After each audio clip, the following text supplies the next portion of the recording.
सांजचे टायम जाला कॅफे बरें बिजी हा खुबशे गोंयकारला तुमकां हांगासर बसलेले दिश्टी पडटले आनी कोंकणी आयकपाक मेळटले.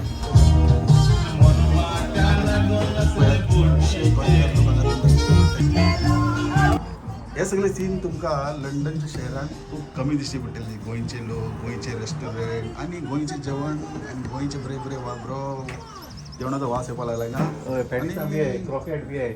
बाब तुमचें नांव कितें? म्हजें नांव अंपारो डिमेलो. कितें? अंपारो अंपारो AMPR. आनी गोंया वय तुमी कोलवा. कोलवा? हय. तुजें नांव कितें? म्हजें नांव आगोस्तीन. आगोस्तीन. हिंगा फोंडेचो. फोंडा. हय. पयलीं आमी दोगूय हिंगा आसताले दुबय. दुबय. ओके. दुबयसून डायरेक्ट हिंगा. दुबय रेस्टॉरंट पण. दुबय बरें. वय? चाव ट्राय करूया.